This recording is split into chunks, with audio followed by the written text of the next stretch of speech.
Dahil online business tayo mga mare, eto at nag-chat nga sa akin yung regular customer ko. Projector lang ito mga mare at 3 araw nga niya ulit rerentahan. Gabi pa lang mga mare ay tinest ko na nga itong projector ko. At syempre mga mare, unang-una dyan ay kailangan ay maayos yung projector natin na ipapadala sa kanila. Sa tagal nga namin nagpaparenta ng projector mga mare, ni isa ay wala kang palpak or yung hindi ba gumagana pagdating sa kanila. Kaya mini-make sure ko talaga mga mare yung projector ko ay maayos. At nagpapadala din pala ako mga mare ng short video para katunayan mga mare na okay at gumagana nga yung projector. Actually mga mare ay pagkatapos ko nga nag-voice over dito, malalayo na rin pala napupuntahan yung mga projector ko mga Mars. So itong regular customer ko mga mare ay taga Cavite pa. 11 ng gabi na nga pala ito mga mare at yung mga kasama ko tulog na. Kinabukasan na nga rin to mga mare at na-pick up na nga din ni rider yung projector. Kahit Cavite nga ito mga mare ay nakakarating nga yung mga rider. Ganun lang mga mare yung transaction ko. O diba? Diba talaga mga mare kapag meron kang business? Kahit naman papaano mga mare ay nakakaraos naman kami. Kahit manipis nga yung buhok dyan ni Iyon mga mare ay pinagupitan nga ni Daddy Ron. Pagkagising ko nga ng hapon dyan mga mare ay naglaga ako ng 2 pirasong itlog. Bali naisipan ko lang mga mare na magmerienda nga nito. Syempre hindi mawawala sa akin ang kape. Tas eto binigyan nga kami ng molo na may siomay. Kahit mainit na nga yan mga mare ay hinahanap-hanap ko nga yung lasa ng kape. Tinigil ko na rin pala dati yung pagkakape mga mare. Pero habang nakikita ko nga yung kape mga mare ay talagang napapakape talaga ako. Tas yan yung merienda ko mga mare. Tinanong ko nga tong 2 kong anak mga mare kung ano nga yung gusto nilang meriendahin. Gusto nila mga mare pansit canton. Okay lang yan mga mare dahil bihirang-bihira naman silang kumain ng pansit canton. Habang nag-aantay nga ako kumulo yung tubig dyan mga mare ay binanatan ko na tong merienda ko. Dapat mabilis akong kumilos dyan mga mare dahil itong si Iyon ay nag-aaya na nga sa baba. Sabi ko sa kanila mga mare ay magmerienda nga muna sila para pagbaba nga nila mga mare ay busog. Sa mga oras na yun mga mare ay wala nga dyan si Daddy Ron. May ginagawa siya at busy din siya. Inayos niya yung kuryente sa bahay ng pinsan niya. Kung mapapansin nyo nga mga mare, eto nagsasawsaw na naman ako ng biskwit sa kape. Ang sarap pala nitong biskwit mga mare, galing Australia pa nga to. Meron pa nga ako dito 2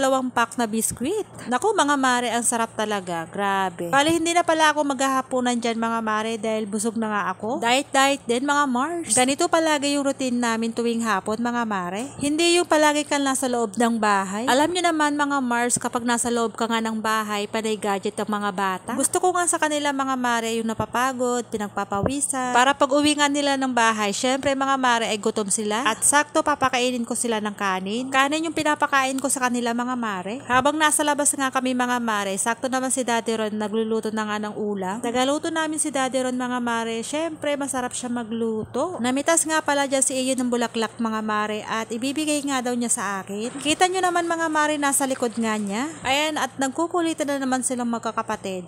O siya mga Mars, hanggang dito na lang. Salamat sa inyong panonood. Bye! See you my next vlog.